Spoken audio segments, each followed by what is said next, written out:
Okay, here we go. This is it, guys. Yep. This is the moment we've been waiting for. Good morning. Aircraft around here will join others from around the world. And we will be launching the most. Yeah, I had a feeling plenty that of shape was room for the for vents. air to come in. Here we go. Ho! November 19th. Woo! Oh, wait, no, November 12th. To close, let me leave you with one more quick... One more thing. Get hype, get hype. Snow! It's snow! Dude, it's God of War. It's God of War. Oh, no. Time draws near. Woo! We just got done watching the PlayStation 5 reveal of everything. They took their sweet time. Let's just be honest. Yeah. You know, I'm a fanboy. I will suck the Sony cock long, hard, and full of semen. But they took their sweet time. They took their sweet goddamn time, and I really wish they wouldn't have in the pre-show, which you would have seen if you watched live. So just keep that in mind for next time. I talked about how I wish they would have done one show, then revealed, you know, rip the Band-Aid, let us know when it's really releasing, and then, you know, like the price and everything, so we could just get it out of the way. But of course, they made us wait till the end. What do you think about the price other than, yeah? Well, so I'm not going to defend Sony, but I think when it comes to marketing perceptions and things like that, it made sense for them to do it at the end. Oh, of course, because think about it like this too. The biggest thing is, yes, they showed a lot of these games that looked phenomenal, but how phenomenal would they have looked if the only thing you were thinking about was the price and the release date? Having just found that out, you're pretty much tuned out to everything else they're showing. In a way. True. So, but as far as the price, not surprising. Not surprising. Yeah. We were kind of, even in the pre-show, kind of saying that 100, 150 less would make sense because of the cost of the 4K Blu-ray player. Mm-hmm. And it's one of those things for me, I have to make a decision. Because initially I was going to go all in and go for the disc version. Right. Because why not? Because 4K Blu-ray players are still $150, and True. that has one in it, and the fucking PS4 Pro didn't for some reason. So that's what I'm looking for. But it's an easier pill to swallow. Yeah. By three, and that's 400 versus 500. So, Yeah. So those of you that might not have seen it or didn't just watch our live reaction of it, basically, all right. So $499 for the PlayStation, for the regular PlayStation, and then $100 for the digital. So November 12th for US, Japan, Canada, Mexico, Australia, New Zealand, and South Korea, and then November 19th for the rest of the world. So if you're a Brit, back it off. You gotta wait a whole week. Yeah. Well, also something to. Oh wait, something no, to- the Australia's there. Sorry. Something to point out too, it's 2 days after the Series S and Series X launch, so that's kind of really? interesting. I didn't realize that. When Oh did well, they- let me fact check that. Let me fact check that because that's what I thought. Xbox Series So X release date. Nope, November 10th, 2020. So yeah, it's 2 days after. 2 days after. I don't think that's going to play too much of a factor, especially since for a lot of people this is going to be a Christmas present. People will definitely talk about it For sure. As far as analytics go, but no, I don't think it's going to matter in the long run. Yeah. So, I mean, overall, I think it would have been hilarious if they did it even just $50 cheaper, just to kind of be like, haha, fuck you, Microsoft. So Yeah. it would have been cool if that happened, but it's definitely not.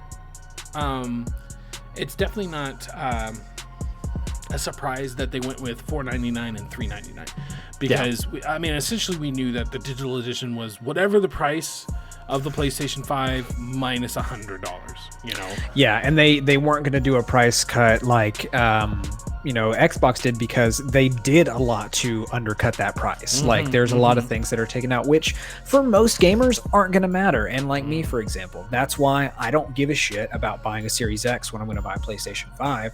I'll buy an S because I want to have the benefits of Game Pass. And I'll be honest, I do miss my Xbox. I sold my Xbox One in almost 4 years ago. And there's stuff that I like. I can play Master Chief Collection on my PC, but it's different when I can go into my living room, sit my ass on the couch, pick up a controller, and just play Halo again. You know, so it's one of those that I think, and this kind of is proving my point or most everyone's point, that I don't think there's going to be a winner or a loser this generation. I think both of these companies are doing something different enough to where they both have validity in the space. Yeah.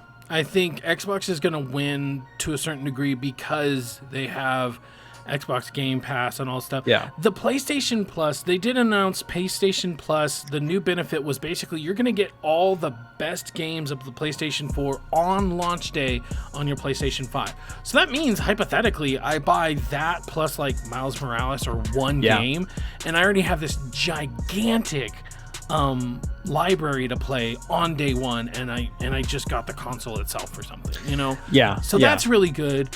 At the same time, during the pre-show, we kind of talked about how like PlayStation now needs to do something to compete with Game Pass, because right now there is no competition. You know, it's like right now we have like Watch Dogs 2 you can play on PlayStation now. Whoop-de-doo! Yeah, well, it's like they just like Control was the big game that I was playing on PlayStation Now, and they took it off. You know? And even then, that was like, oh god, what was that? It months was like ago, 3 or 4 months after it released. Anyway, so yeah, what I think is really interesting about that is, you're right, it does give them, like, the moment you buy the console, you already have, which is great for gamers like me who haven't played things like Bloodborne or Days Gone.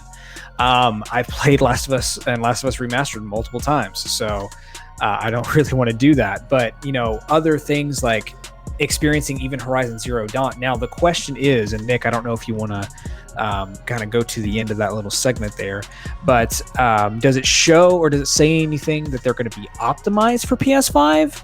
Or, I mean, if you're going to be able to download them instead of streaming them through Now, that would make sense. So it makes me wonder if there's going to be benefits. Like Second Son's a good one too. Second Son, I imagine, since you're downloading rather than, you know, I mean, we're probably going to get like no loading screens. You know what I mean? We're going to get basically that demo that they showed where Spider-Man loaded in like 0.8 seconds or something. Yeah. We're probably going to get those benefits. I would imagine, because otherwise why do it? You know what I mean? Yeah.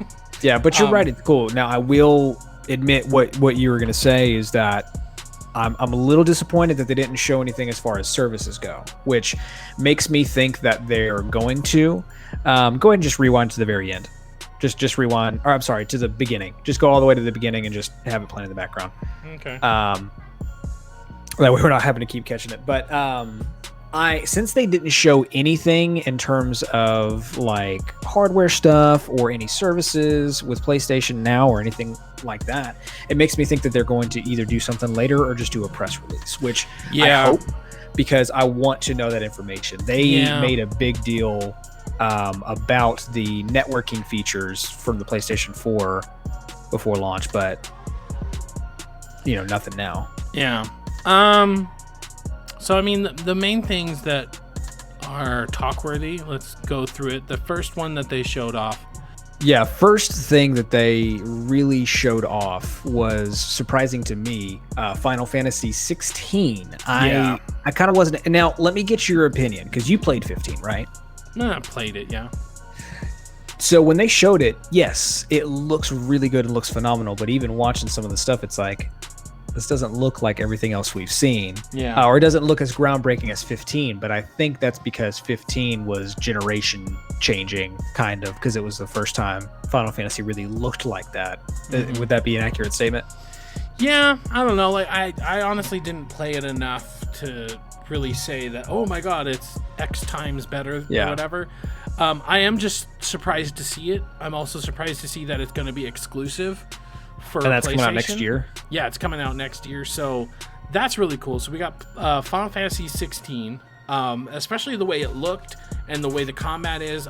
You know, we were speculating until it finally just said it, whether or not it was going to be just like 15-2 or something like that. Yeah. But I am glad that it's a definitive, here's the next one. I like the look of it.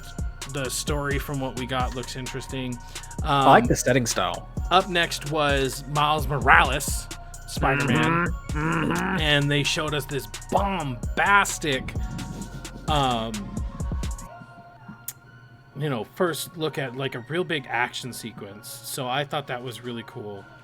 Yeah. Well, gameplay from the start, that was the big thing. Like you had your typical cutscene, and then it went into gameplay, and it's so impressive. Yeah, just the different particle effects, because not only do we have the particle effects from the enemies, but we also you see the lights too. If you see the lines, you see that ambient inclusion. Yes. So I mean, everything looks great. It's definitely going to be a great. I believe it said holiday, so I think the only reason it said holiday and not launch day was because they hadn't announced it yet. But I don't know. Yeah. Maybe this is Call of Duty did the same. Yeah, I don't know why it wouldn't be. Let's just put it that way. Yeah. So then up next was. Yeah, that's a good question because Hogwarts. I did zone out. Hogwarts. Oh yeah. Hogwarts. That was a big surprise because we had absolutely no idea that it was gonna be there, and we knew this existed, but we've never, other than I think a little teaser and maybe screenshots, we've never seen anything substantial. So the coolest thing is not only do you get to play and you get to be at Hogwarts, you're probably going to be able to choose what house you go into and things like that, and that will probably have some type of bearing on your on the gameplay. Like if you're a Hufflepuff, you might play differently than if you're playing as Gryffindor or Slytherin. I really like that. But not only that, but you get to, it seems like it's going to be an open world. It's going to be like Skyrim, but Hogwarts. So the fact that we got to see this, and we got to see just how much they already have done, and it's pretty much ready to go, I'm like, hell yeah. Well, we knew it was going to be an RPG based on what they've talked about before, but to actually see even just in a cutscene the RPG type mechanics, it's exciting. It's looks like a really. And are you like me and you have fond memories of the original Harry Potter games, like the little third person games like that? No, not really. So yeah, this gives me nostalgia for sure. Yeah, we're both excited for different reasons. Yeah, I'm excited for just the Wizarding World. When that popped up at the beginning, I'm like, Wizarding World? What? That was really fun. The next one was Call of Duty. And this one was nostalgia for both of us, because this brings us back to the day of the E3s when they'd show off. The first time they showed off Black Ops, and it was in the jungle, and you were on a fucking helicopter, and it's this whole segment where they're going through, I think it puts to bed the talk about how, this game is graphically a step down or whatever. I'm like, I don't think so whatsoever. No, I like the art style though, because I liked how modern and how real life Modern Warfare looked, but this does look a little bit more gamey, which is not a bad thing, because that's what I want from Black Ops. I want a more arcadey action story feel. I don't have to have realism. Yeah, I want to be in a Michael Bay movie, which is really what this entire segment did for us. Is it showed us, hey, you want a cool Michael Bay segment? One of the coolest parts is when he does the sniper shot and you could see the bullet going through the water. That was really cool. The body shield for me is a big fucking thing. Body shield is freaking awesome. But then we go a little forward, and then we get the RC car pretty soon here, but. I got past it. But anyways, the whole fucking sequence is just dear God. After that, Resident Evil 8. All I can say, obviously, other than of course it looks awesome, all I can say is that after 7, they've kind of redefined what Resident Evil is. I mean, you could say that about Resident Evil 4 as well, because they introduced the Los Plagas, but in 7 they introduced first person. And they really now we're getting werewolves or whatever. So it's no longer just about zombies. It's about this world in general. And I really like that. I kind of like the world that they're setting up. Then we got to look at Deathloop, which Deathloop looks really awesome. I like it. And they even kind of showed off how your actions are going to have consequences, basically by saying that, this guy, he's supposed to go to a party, and he ends up not going to a party because he makes a scientific discovery. So then you fuck with that scientific discovery, making him go to the party. Now you can take out 2 targets at once. And since this is from Avalanche, the same people who made Dishonored 1 and 2, and how you could literally go through one scenario like 8 different ways. You could turn into a fish and go through a freaking vent or something. You could then turn into a rat to go through an air duct. You know, there's so many different things that you could do, and so many. It basically was this giant arena, and they put a person in the middle of it, and it's like, go and kill him. You know, they didn't really tell you how to. It's like you could literally do it 10 different ways. Yeah. And so now adding in this little extra layer where I could actually take out 2 targets at once, it's like, what else is there going to be some way that you can literally figure out how to get them all together at once? Like, it kind of makes you think, you know? Yeah, it gives you kind of Hitman vibes too. Yeah. In a way of like planning out how you're going to kill. So yeah, definitely. Next one was DMC. I don't have a personal attachment to this other than I don't either. You know, okay, cool. Cool. It's a launch game. It gives them another game to pick up. At that point is pretty much when the show kind of started going downhill, because we were just like banger. Abe, okay, cool, Abe, yay, okay, you know. And then let's see what was after that. What was after? Oh, then there was like Five Nights at Freddy's. I don't know what was the hype about that. Oh, really, jump scare! Really, everything that's towards the end does not do anything to me to pump up PS5. I think this last segment could have very much been like the software talk. Now, I take that back because of Demon's Souls. Demon's Souls, they did pick it back up. Yeah, because it definitely looks good. And me being somebody who's played it and beat it, I've been through all the bosses. I've seen like the spider boss. I'm like, whoa, that looks nothing like the original in the best way possible. Yeah. And just the way like the ghostly stuff like goes, buddy. But just everything about Demon's Souls I think looks awesome, and it's just a good excuse to go back. I played Shadow of the Colossus when it came out, and dear God, like Blue Point is on their A game. So yeah, the same way when I picked that up, I was like, this looks like nothing like I remember.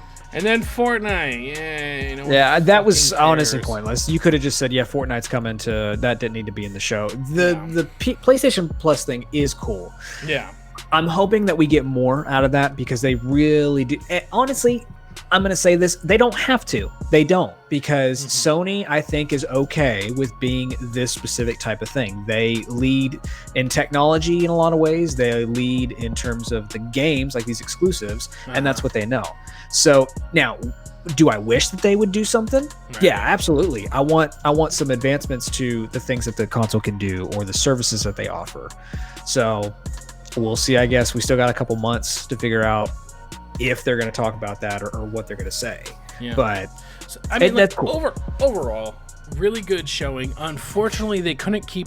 I mean, honestly, instead of just having banger after banger, maybe they should have spread out some of the bangers in between some of the not so bangers.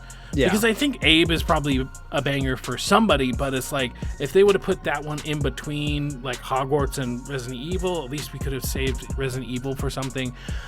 I mean, Sony's just really proving that they're really good at showcases. You know, maybe the pacing sucked towards the end, but in general, the showcase was awesome. We got a couple of games that we just would have never expected, especially since really the only reason we came here was for the release date and the price. That's the only reason we came here, but we left with this awesome show, some new games that like are going to be coming out. So overall, I think a really good showing, a really good, I can't wait. You know, unfortunately, just from financial situations, I don't think I'll be able to get this launch day or whatever, but it's definitely making me thinking of selling an organ or two just so I can actually do it. Yeah, and I do give them a little bit of props to go ahead and basically announce the new God of War at the very end. Like that was a cool one last thing. And they really can't get away with doing how they did it before with the reveal of Kratos, because we know it's coming. So but finding out that it's next year and we don't have to wait, you know, 2 more years for this game is like, okay, that's fucking exciting. It makes me think that 2021 might be a banger year for this console. Yeah, I mean, it also makes us excited because we got one God of War last season, and if they're doing this at the beginning of the season, we very well could get two God of Wars in this generation. So that alone is kind of this generation, Spider-Man and God of War. True. At the very beginning. So what does the end of the console cycle look like? So, right. All right, so that's going to be it for today. What did you guys think about the reveal event? Did you see it? Did you not? Let us know down in the comments below. Join us every day for a daily nerdy news, or on Twitch Monday, Wednesday, Fridays for a good old gaming session, or on Sundays for Nerd Radio, your national NerdNet Radio Direct, where you can join me and Nate for Morning Grind, or Kevin for the weekly nerdy news, where he dives deeper into the topics of the week and gets, a little deeper into it. So join us then. Like, share, subscribe. Thank you. Bye. Bye.